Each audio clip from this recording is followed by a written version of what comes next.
आइए आज हम लोग पढ़ेंगे कॉमर्स वालों के लिए सबसे इम्पॉर्टेंट चैप्टर है ये, और इस चैप्टर का नाम है अकाउंटिंग प्रिंसिपल्स। तो पहले हम लोग को समझना होगा कि प्रिंसिपल्स क्या होते हैं सर। देखिए, हर कोई कई बार हम लोग बोल जाते हैं कि ये हमारे उसूल के खिलाफ है। प्रिंसिपल्स मतलब हर एक पर्सन के डिफरेंट काम करने के तरीके हो सकते हैं। हर एक पर्सन के डिफरेंट काम करने के तरीके हो सकते हैं, तभी तो कभी कभी हम लोग बोल देते हैं कि ये काम हम नहीं करेंगे, ये हमारे उसूल के खिलाफ है। जैसे डॉक्टर के पास अगर कोई पेशेंट आ जाता है क्रिटिकल सिचुएशन में है, तो ये उसका उसूल कहता है, डॉक्टर के प्रिंसिपल्स कहते हैं कि वो उनको इमीडिएट ट्रीट करे। गुड प्रिंसिपल है, हर एक डॉक्टर फॉलो करता है। उसी तरह अकाउंट्स में भी कुछ प्रिंसिपल्स होते हैं जो सारे अकाउंटेंट को फॉलो करने चाहिए, जिससे अकाउंटिंग प्रोसेस बहुत अच्छा होता है।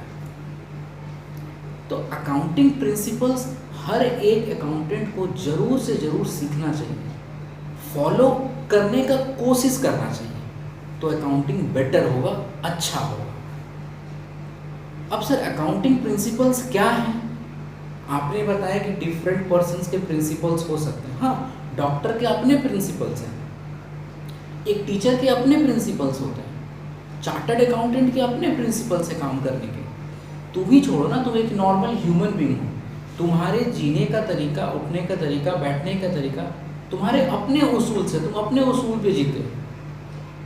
फ्रेंड गलती कर रहा है लेकिन तुम नहीं करोगे, तुम बोल दोगे नहीं ये काम हम नहीं करते, ये मेरे खिलाफ है, मेरे उसूल के खिलाफ है, उसको करने दो। तो हर एक ह्यूमन बीइंग का खुद का डेवलप किया हुआ प्रिंसिपल्स भी होता है, और कुछ ऐसे प्रिंसिपल्स भी होते हैं जो हम वक्त के साथ सीखते हैं कि नहीं ये चीज़ गलत है, ये चीज़ सही है। तुम किसी को जैसे ऑटो से आए, ऑटो वाला फेयर मांगा तो तुम उसको एक थप्पड़ मार दिए, तो ये बैड प्रिंसिपल्स है। तो ये वक्त के साथ तुमने सीखा कि नहीं ऐसा नहीं करना चाहिए। तो कुछ तो हम लोग अपने खुद के लिए प्रिंसिपल्स क्रिएट करते हैं, कुछ वक्त और हालात हमें सिखाते हैं, यही तो है प्रिंसिपल्स। अब अकाउंटिंग प्रिंसिपल्स हम लोग को पढ़ना है। तो अकाउंटिंग प्रिंसिपल हर एक अकाउंटेंट को फॉलो करना चाहिए, इससे अकाउंटिंग अच्छा होता है। नहीं कर पाया, अपना कुछ लगा दिया प्रिंसिपल, वो बात अलग है। लेकिन कुछ प्रिंसिपल्स ऐसे भी बने हैं जो सारे अकाउंटेंट को फॉलो करना चाहिए, इसीलिए मैंने लिखा है accounting principles are set of rules and regulation which are uniform in nature.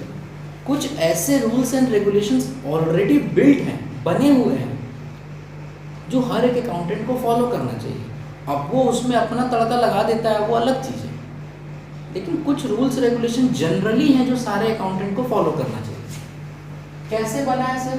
Custom, usage, common experience, professional bodies. ये प्रिंसिपल्स कौन बनाया है? रीति रिवाजों से बना है, एक्सपीरियंसेस से बना है, प्रोफेशनल बॉडीज ICAI है ना, institute of chartered accountancy of India, ICAI, ये लोग अकाउंटिंग प्रिंसिपल्स डेवलप करते हैं। कौन डेवलप करता है? वक्त के साथ अपने आप कॉमन एक्सपीरियंस के साथ प्रिंसिपल्स बनता है। जैसे जैसे आप चले जाइए पुराने टाइम में, किंग्स पीरियड में, क्या उस समय बिजनेस नहीं होता था? होता था। उस समय अकाउंटेंट नहीं होते थे। तो उस समय अकाउंटेंट जो हुआ करते थे उनको बोला जाता था मुनीम, और आज बस स्टैंडर्ड नाम हो गया है चार्टर्ड अकाउंटेंट, है मुनीम जी। तो उस टाइम पे अकाउंटिंग कैसे होता होगा? उस समय गोल्ड, सिल्वर, ये सब में ट्रांजेक्शन होता था। तो मुनीम जी को आइडिया था कि इसका हिसाब कैसे रखना है। वो अपने तौर तरीकों, अपने प्रिंसिपल्स पे काम करते थे। उनका अकाउंटिंग अपने प्रिंसिपल्स पे था, उन्होंने खुद डेवलप किया था कि कैसे हिसाब रखना है। वक्त बीतता गया, बार्टर सिस्टम आ गया। बार्टर सिस्टम में क्या होता है sir? Commodity to commodity exchange होता है। मनी था नहीं ना, तो कॉमोडिटी टू कॉमोडिटी एक्सचेंज होता था। तो क्या उस समय लोग हिसाब नहीं रखते थे? रखते थे। उस समय का अकाउंटेंट कैसे हिसाब रखता था? अपने तौर तरीकों से, अपने उसूल उसने क्रिएट किए थे। बिजनेस का हिसाब उस वक्त भी रखा जाता था जब कमोडिटी टू कमोडिटी एक्सचेंज होता था। वक्त बीतता गया, पैसा आ गया, करेंसी आ गया, कॉइन आ गया, बिजनेस और ज़्यादा लोगों का एक्सपेंड कर गया, और मॉडर्न अकाउंटिंग आया जो आप लोग सीखे हो पूरा प्रोसेस। तो अकाउंटिंग करने के लिए आप अपने खुद भी प्रिंसिपल जनरेट कर सकते हो, और कुछ ऑलरेडी प्रिंसिपल्स बनाए गए हैं। कैसे बनाए हैं? वक्त के एक्सपीरियंस के साथ, हालातों से बनाया गया है। तो कुछ आप अपने प्रिंसिपल्स लगाओ, कोई नहीं रोकेगा। कुछ प्रिंसिपल्स आपको डेवलप करके दे दिया जा रहा है। कौन दे रहा है सर? वक्त के साथ जो अकाउंटेंट ने फेस किया है, कॉमन एक्सपीरियंस किया है, कुछ प्रोफेशनल बॉडीज हैं, इन लोगों ने प्रिंसिपल्स बनाए हैं ताकि आपका अकाउंटिंग और बेटर हो। एक बात आपको और बता दें, अकाउंटिंग प्रिंसिपल्स फॉलो करता है चार्टर्ड अकाउंटेंट। डॉक्टर के भी अपने प्रिंसिपल्स होते हैं, और डॉक्टर को गाइड करने वाले के लिए भी क्या है? Medical association of India. Medical association of India भी जो है डॉक्टर को कुछ प्रिंसिपल्स बताता है कि आपको इस तरीके से काम करना है। डॉक्टर का अपना खुद का कुछ प्रिंसिपल, थोड़ा उसको बोर्ड बता दी, मिल के बढ़िया काम हो गया। अकाउंटेंट का भी वही हाल है, थोड़ा अपना प्रिंसिपल, थोड़ा हमको बोर्ड बता दी, ICAI, ताकि अकाउंटिंग बढ़िया हो। तो एक पर्टिकुलर चार्टर्ड अकाउंटेंट को अकाउंटिंग प्रिंसिपल्स फॉलो करना चाहिए, तो उसका अकाउंटिंग अच्छा होता है। ये 1-2 दिन में डेवलप नहीं हुआ है, एक्सपीरियंस से डेवलप हुआ है। इवन जो बोर्ड प्रिंसिपल्स बनाई है, जो 1-2 नाम आप लोग सुनते हो, बिजनेस एंटिटी कॉन्सेप्ट, ये सब जो है सब प्रिंसिपल्स है। ये 1 दिन में डेवलप नहीं हुआ, एक्सपीरियंस से डेवलप हुआ है कि सही हिसाब कैसे रखा जा सकता है। क्लियर है अकाउंटिंग प्रिंसिपल्स? हाँ sir. Accounting principles are the set of rules and regulation. कुछ रूल्स रेगुलेशंस बनाए गए हैं जो यूनिफॉर्म नेचर के हैं, मतलब सब कोई फॉलो कर सकता है। सारा अकाउंटेंट इस रूल्स रेगुलेशन को फॉलो करना चाहिए। सर ये बनाया कौन?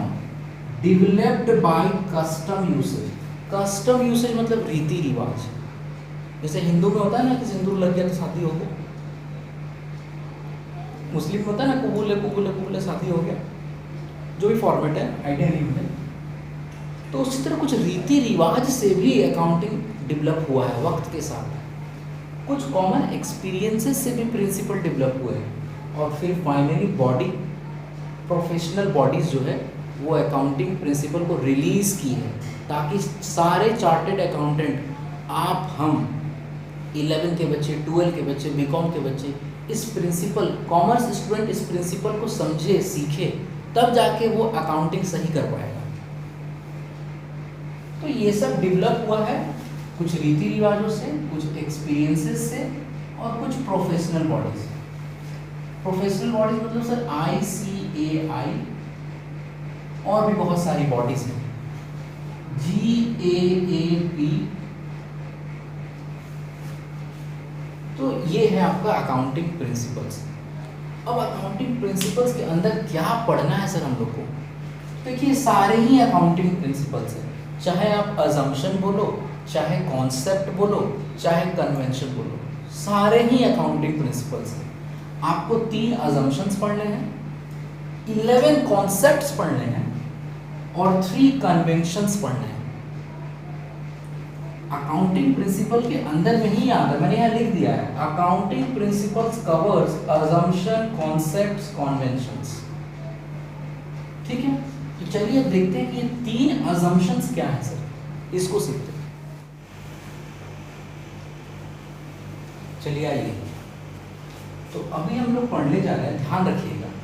प्रिंसिपल्स के अंदर आता है अजम्पशंस, कॉन्सेप्ट, कन्वेंशंस। ये सब कुछ ऐसी चीजें हैं, सब प्रिंसिपल्स ही हैं, कुछ ऐसी चीजें हैं जो अकाउंटिंग करने में हेल्प करती हैं चार्टर्ड अकाउंटेंट्स को, चीज़ों को और सिंपल कर देती है ये सब प्रिंसिपल्स, और फॉलो करने से अकाउंटिंग अच्छा होता है।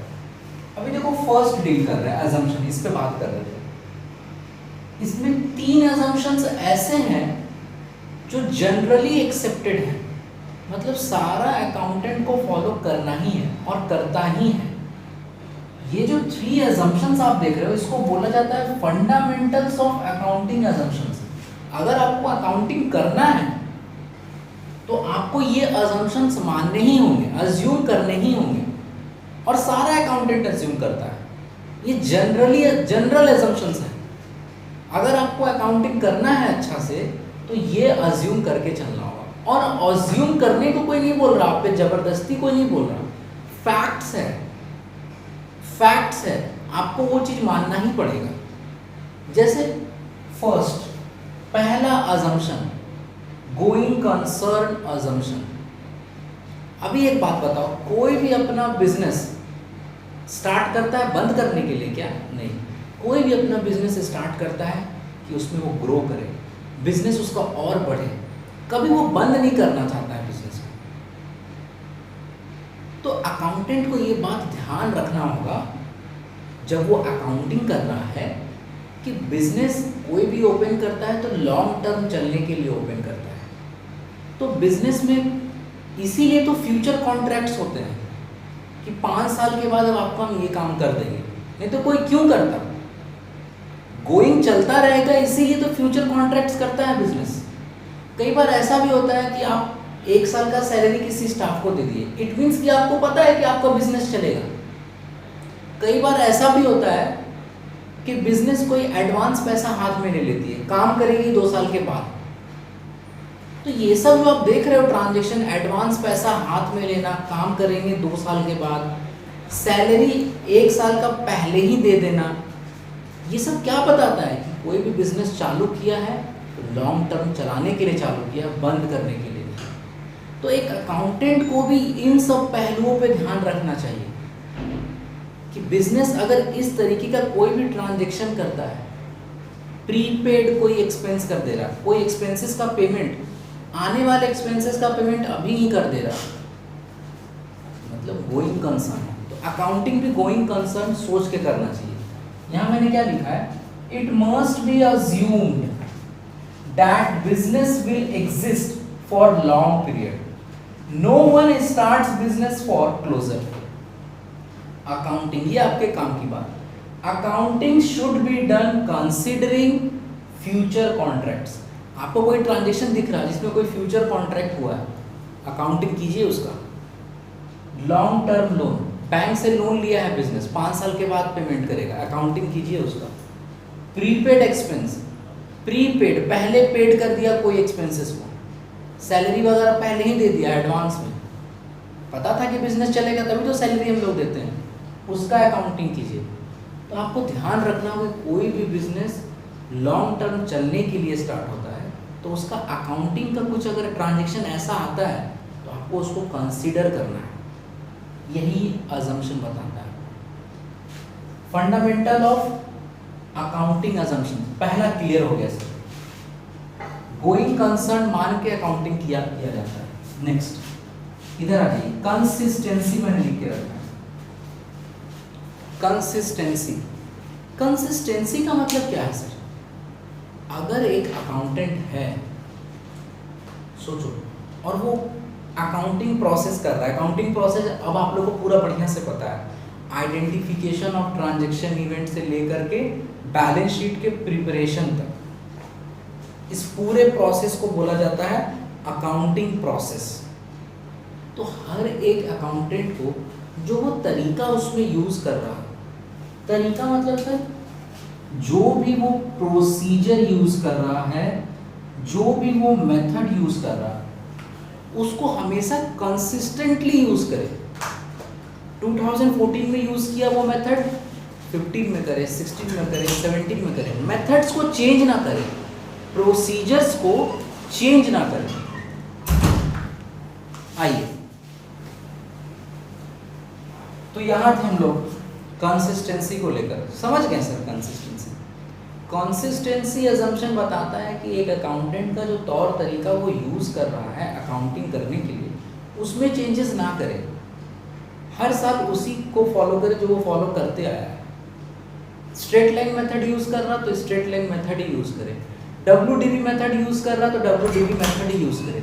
ये सब कुछ न्यू नेम्स है जो अभी आपको क्लियर नहीं होंगे। क्लियर है? तो कंसिस्टेंसी क्लियर है सर। कंसिस्टेंसी अजम्पशन बोलता है अकाउंटेंट को कि आप जब कभी भी अकाउंटिंग करें, आप जो मेथड यूज कर रहे हैं, जो प्रोसीजर्स यूज कर रहे हैं, आप उसको लेकर हमेशा कंसिस्टेंट रहें, चेंज ना करें। 2015 में जो मेथड यूज किया उसी को 16, 17, 18, 19, 20 कंसिस्टेंट रहें आप अपने मेथड्स को लेकर। इससे क्या होता है ना, कंपैरिजन करना अच्छा होता है। अगर हमको 2 साल का परफॉर्मेंस को कंपेयर करना है तो समझ में आएगा, कंपैरिजन से कुछ एनालिसिस कर पाएंगे हम लोग। जब बेस को अच्छा रखेंगे ना, बेस को इक्वल रखेंगे तो कंपेयर करने में आसानी होता है। अब गर्ल और बॉय में कंपैरिजन नहीं हो सकता, एक फेमाइन है और तो एक मेल है, वो अलग चीज है ना। ह्यूमन और एनिमल में फर्क है, इनका कंपैरिजन नहीं हो सकता। लेकिन अकाउंटिंग अगर आप एक मेथड से करके रखते हैं तो आप कंपेयर कर पाएंगे एक साल का परफॉर्मेंस दूसरे साल के साथ। तो कंसिस्टेंसी अजम्पशन जरूरी है। क्या मैंने लिखा है, accountant must adopt consistency in relation to procedure methods adopted in accounting year to year. It helps in comparison. It helps in comparison. ये था आपका सेकेंड assumption, consistency. थर्ड है accrual. Accrual assumptions क्या होता है? देखो पहले ना सारा बिजनेस जो है कैश ट्रांजेक्शन में होता था। अब कोई भी बिजनेस, अगर कोई बिजनेस कैश में चल रही है तो ज़्यादा दिन तक कैश में नहीं चल सकती। हर बिजनेस कैश क्रेडिट दोनों को लेके चलना होता है। उधारी में भी कई ट्रांजेक्शन्स होते हैं। तो आजकल का जितना बिजनेस है उसमें कैश भी होता है और क्रेडिट ट्रांजेक्शन भी होता है। तो ये अक्रूवल अजम्पशन क्या सिखा रहा है, ये अजम्पशन आपको बता रहा है, अकाउंटेंट को बता रहा है कि आप जब कभी भी अकाउंटिंग करें तो कैश ट्रांजेक्शन और क्रेडिट ट्रांजेक्शन दोनों को कंसीडर करें, दोनों को रिकॉर्ड करें, दोनों को हिसाब में लाएं। अप्रूवल यही बोल रहा कि एक अकाउंटेंट को अगर उसका अकाउंटिंग सही करना है तो कैश ट्रांजेक्शन, क्रेडिट ट्रांजेक्शन दोनों पे ध्यान रखना चाहिए, क्योंकि आजकल का सारा बिजनेस अप्रूवल बेसिस की तरह काम करता है। कैश क्रेडिट दोनों तरह का काम होता है बिजनेस में। वो जमाना क्या है जो सिर्फ कैश में होता था, अब दोनों मिलाकर ही चलना पड़ेगा। तो अकाउंटिंग करने वक्त भी दोनों को कंसीडर करना है। These are the 3 fundamentals of accounting assumption. ये मैंने 3 बता दिया। ये आपसे क्वेश्चन में कैसे पूछेगा, direct explain fundamental assumptions of accounting. जब ये क्वेश्चन बोला आपको explain fundamentals, word fundamental use कर दिया, तो आपको ये 3 एक्सप्लेन करना होगा, गोइंग कंसर्न, कंसिस्टेंसी और अप्रूवल।